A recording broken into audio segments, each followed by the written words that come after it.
감사합니다. 네, 감사합니다. 집안을 보니까 이제 2대가 잘 되고, 사는 모습이 굉장히 행복해 보이시네요. 박수 치는 모습 보면 알 수가 있다고 하더라고요. 방송 사고가 나서 재녹화하고 있습니다. 우리 온라인으로 보시는 분들도 뭐 아시게 오픈하고 하겠습니다. 네. 오늘 33번째 한끼 노트 제목은 존경받는 사람들의 공통점입니다. 여러분, 존경받는 사람들은 어떤 공통점이 있을까 한번 생각해 보시기 바랍니다. 여러분도 존경하시는 분이 있죠? 네, 어떤 분을 존경하시는지, 왜 존경하는지 한번 생각해 보시기 바랍니다. 두 분의 소개를 해드릴게요. 두 분을 소개해 드리겠습니다. 첫 번째 소개해 드릴 분은 피오렐로 라과디아라는 미국의 판사님입니다. 이분은 미국의 빈민가에서 태어났습니다. 이탈리아에서 이민 온 사람의 아들로 태어났습니다. 그러니까 어린 시절에는 굉장히 힘들고 못 살았겠죠. 그래서 아마 그래서 그런지 어려운 사람들을 돕겠다는 마인드가 어릴 때부터 몸에 박혀 있었던 것 같습니다. 이분의 생애를 보면 그것을 알 수 있습니다. 1930년도에 미국은 굉장히 못 사는 나라였습니다. 그 중에 뉴욕은 특히 굉장히 범죄가 많고 먹고 살기도 힘든 형편의 도시였습니다. 근데 이 도시에서 1930년도에 라과디아는 판사 생활을 하고 있었습니다. 판사 생활하고 있는데 어느 날 이런 재판을 하게 됐습니다. 절도 혐의로 기소된 노인의 재판을 하게 된 겁니다. 재판을 하는데 보니까 판사가 이렇게 묻습니다. 라과디아가 이전에도 절도를 한 적이 있습니까? 없습니다. 처음입니다. 왜 절도 행위를 하셨습니까? 라고 했더니 먹고 살기가 힘들어서 그랬습니다. 딸아이가 굶고 있는 모습을 볼 수가 없었습니다. 3일 동안 돈을 먹을 것을 하나도 먹지 못했습니다. 그래서 살기 위해서 훔쳤습니다. 라고 얘기했습니다. 그래서 그 말을 다 듣고 라과디아 판사가 물어봅니다. 만약에 내가 무죄로 석방을 해주면 당신이 더 이상 절도 행위를 하지 않을 자신이 있습니까? 라고 했더니 이 노인은 머뭇거리더니 솔직히 자신 없습니다. 라고 얘기했습니다. 왜? 굶어 죽는 것보단 절도하는 게 나으니까 그랬겠죠. 그래서 라과디아 판사가 고민하더니 판결을 이렇게 내립니다. 아무리 배가 고파서 살기 위해서 절도를 저질렀다 하더라도 법은 모든 사람들에게 공평해야 하니까 처벌을 받으셔야 합니다. 그래서 절도죄를 저지른 이 노인에게 $10의 벌금형을 선고합니다. 그랬더니 청중들의 반응이 좋지 않습니다. 먹을 게 없어서 돈이 없어서 훔친 사람한테 벌금형을 내리면 그 벌금은 뭘로 내라는 거냐 하면서 웅성웅성합니다. 이때 라과디아 판사가 계속해서 판결을 내립니다. 대신 이 노인이 절도를 할 수밖에 없도록 방치해둔 이 판사에게도 죄가 있다고 생각합니다. 그래서 제 자신에게도 $10의 벌금형을 내립니다. 하면서 $10를 꺼내서 모자에다가 담습니다. 그러고 나서 이어서 이렇게 얘기합니다. 이 재판장에 앉아 계신 여러분에게도 책임이 있습니다. 뉴욕 시민에게도 책임이 있습니다. 이웃이 굶어 죽어서 살기 위해서 절도죄를 저지를 때까지 방조한 죄가 있습니다. 그래서 이 법정에 참석하신 여러분들도 5센트의 벌금형에 처합니다. 라고 했습니다. 그랬더니 청중들이 돈을 꺼내기 시작합니다. 그리고 판사가 낸 $10에다가 청중이 모은 돈을 다 더해보니까 이게 얼마입니까, 여러분? 이건 $10고 이건 10센트고 이건 1센트입니다. 맞습니다. $57 7센트라는 돈이 모였던 겁니다. 그래서 이 돈을 가져오니까 판사가 $10는 벌금으로 제하고 $47 57센트를 이 노인에게 줘서 보냈습니다. 이 노인은 어땠겠습니까, 여러분? 눈물을 펑펑 흘리면서 그 법정을 나갔습니다. 누가 이 판사를 존경하지 않을 수 있겠습니까? 이것이 뉴욕 시민들한테 소문이 났습니다. 소문이 나니까 선거를 하면 어떻게 되겠습니까? 굉장히 투표율이 높아지고 인기가 높아지겠죠. 그래서 뉴욕의 빈민들의 지지율이 너무 높아서 이분이 시장에 당선되게 됩니다. 1933년도에 뉴욕 시장에 당선된 다음에 라디오 방송에서 처음으로 이런 얘기를 합니다. 오늘이 뉴욕 시민들에게 뉴욕을 돌려준 첫 번째 날로 기록될 것이다. 이것이 무슨 말이냐 하면 지금까지의 뉴욕은 뉴욕 시민들의 것이 아니고 이탈리아에서 넘어온 마피아들의 것이었다는 겁니다. 이탈리아에서 넘어온 마피아들이 그 뉴욕 시민들을 상대로 마약 팔고 성매매하고 이렇게 뉴욕의 경제권을 장악하고 있었거든요. 그래서 이 뉴욕의 경제권을 뉴욕 시민들에게 돌려주는 첫날이 되겠다는 뜻입니다. 마피아 입장에서는 뭡니까? 전쟁을 선포당한 거하고 똑같죠. 그래서 마피아들이 가만히 있겠습니까? 협박을 하겠죠. 당신 살려두지 않겠다. 가족들이 위험할 것이다. 밤길 조심해라. 뭐 이런 식으로 협박을 했겠죠.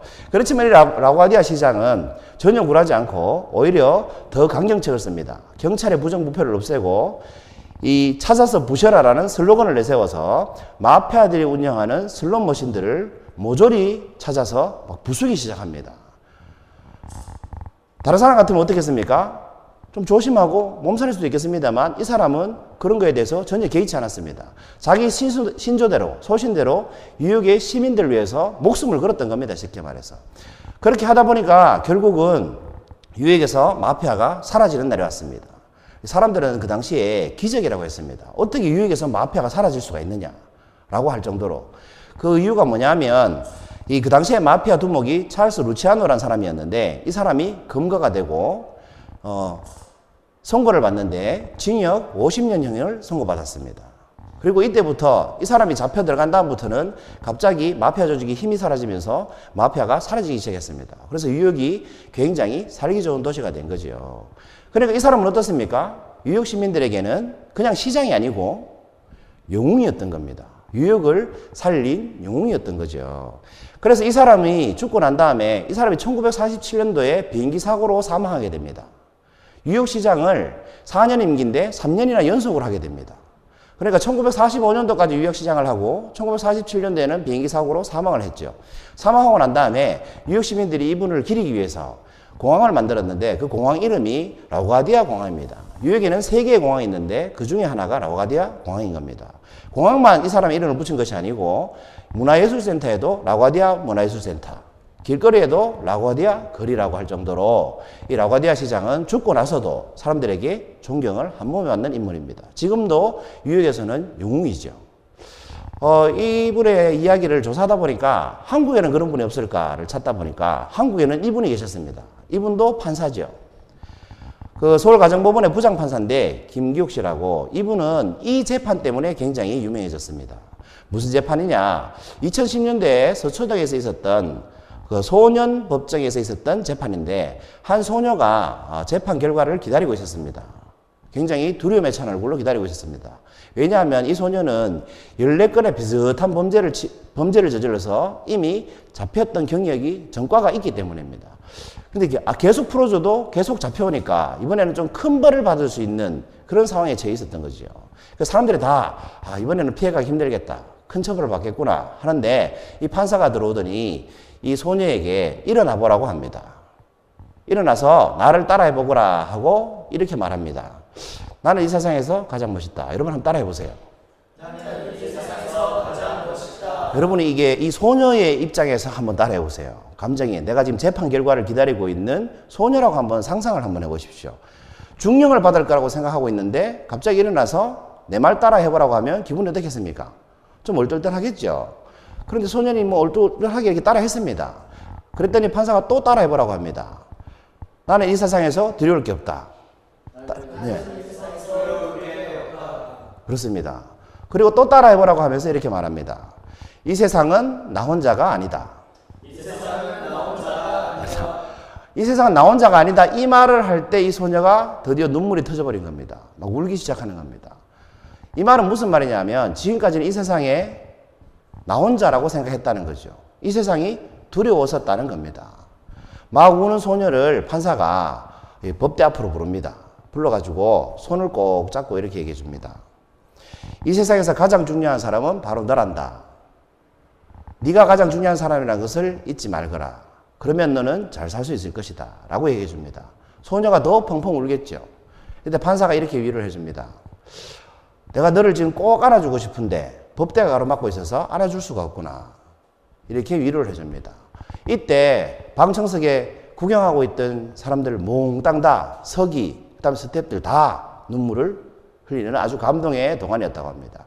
그런데 이 사건은 원래 비밀로 이루어진 재판이었기 때문에 잘 몰랐는데 이제 언론에 신문에 한 3년 뒤에 신문에 나면서 이게 세상에 알려졌습니다. 그래서 이분이 굉장히 존경받는 판사님이 된 거죠. 자, 그녀의 판결은 뭐였습니까, 여러분? 이 부장 판사님의 판결은 두 번째 듣는 거니까 아시잖아요. 뭐였습니까? 일어나 외치기. 그렇습니다. 이 부장판사님은 일어나 외치기라는 판결을 내렸습니다. 두 번째 듣는 거니까 아시죠? 왜 이 판결을 내리셨습니까? 왜 이 판결을 내리셨습니까? 네, 그렇군요. 제가 말씀드리도록 하겠습니다. 두 번 해도 괜찮네요. 뭐 모르긴 마찬가지네. 이 판사님이 이러한 판결을 내린 이유는 이 소녀의 환경을 보니까 아까 2010년도에 재판이 있었죠. 근데 2009년도 초까지만 해도 이 학생은 모범생이었고 가난한 집의 아이였지만 즐겁게 생활하는 여학생이었습니다. 그런데 남학생들한테 집단으로 폭행당한 이후에 이렇게 삐뚤어진 생활을 하게 된 겁니다. 불량 청소년들하고 올려서 오토바이 훔치고 타고 다니고 막 그렇게 바뀌어버린 겁니다. 그래서 이 판사가 판단할 때는 이런 생각이 들었던 겁니다. 아이의 잘못이 있다면 자존감을 잃어버린 것입니다. 그러니 스스로 자존감을 찾게 하는 처분을 내려야 됩니다. 이 아이가 이렇게 살게 된 것은 우리 모두의 책임입니다. 그러니까 우리 모두는 이 아이가 자존감을 되찾을 수 있게 도와주어야 합니다. 해서 내린 판결이 뭡니까? 일어나서 외치기. 그 외친 말이 뭡니까? 이 세상은 나 혼자가 아니고 내가 가장 멋있고 나는 두려울 게 없고. 이게 뭡니까? 자존감을 살리는 말을 해보라고 했던 겁니다. 그래서 이 아이에게는 굉장히 훌륭한 존경할 수 있는 한 인물이 생겼을지도 모를 일이죠. 그 후에 이 아이가 어떻게 됐을지는 모르겠습니다만 이 판결 때문에 바뀐 사람들은 굉장히 많을 거라고 생각합니다. 영향을 받은 사람들은 굉장히 많을 거라고 생각합니다. 자, 두 분의 이야기를 해드렸습니다. 존경받는 사람들의 공통점은 무엇입니까, 여러분? 모르는 척 하시는 겁니까? 한 분의 얘기를 더 해드리겠습니다. 이분은 누굽니까? 네, 마틴 루터킹 목사입니다.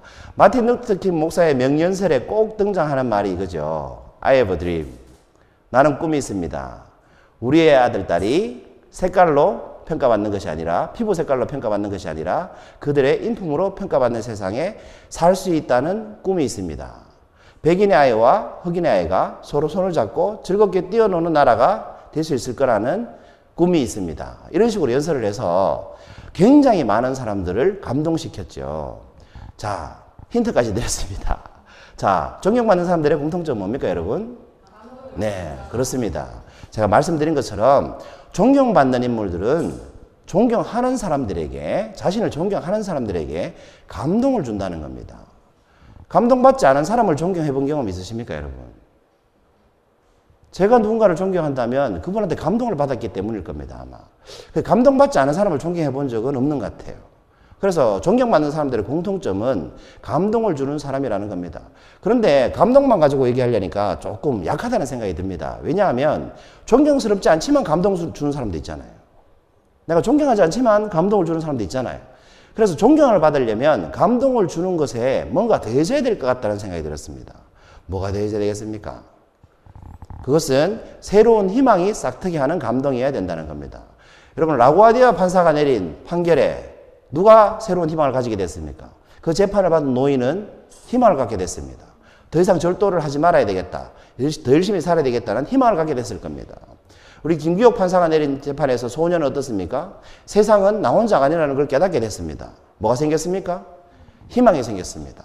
마틴 루터킹 목사에 의해서 그 많은 미국 시민들이 차별받는 흑인들이 뭐가 생겼습니까? 그런 세상이 올 거라는 희망이 생겼습니다. 그 희망을 감동으로 전달하면 그 사람은 존경받는 인물이 될 겁니다. 여러분, 존경받으면서 살고 싶지 않습니까? 그러면 감동을 주십시오. 나를 존경하게 만들고 싶은 사람한테 감동을 주십시오. 어떤 감동? 희망이 싹트게 하는 감동을 주십시오. 아내하고 얘기를 하다 보니까 이런 얘기를 하대요. 여자들은 어떤 남자는 결혼하는지 아나? 자기가 존경할 수 있는 남자라야 결혼한다 라고 했습니다.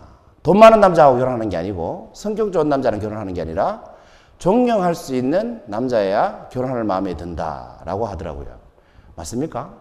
네. 결혼한 다음에는 실망하더라도 결혼하기 전에는 존경하는 마음이 들어야 결혼한다고 합니다. 하물며 부부관계도 그러니까 여러분, 남은 오죽하겠습니까? 여러분, 다른 사람한테 많은 감동을 주시고 그분들에게 희망을 갖게 하시면 존경받는 사람으로 사실 수 있을 거라 생각합니다. 여러분, 33번째 한겨노트 마치겠습니다. 감사합니다.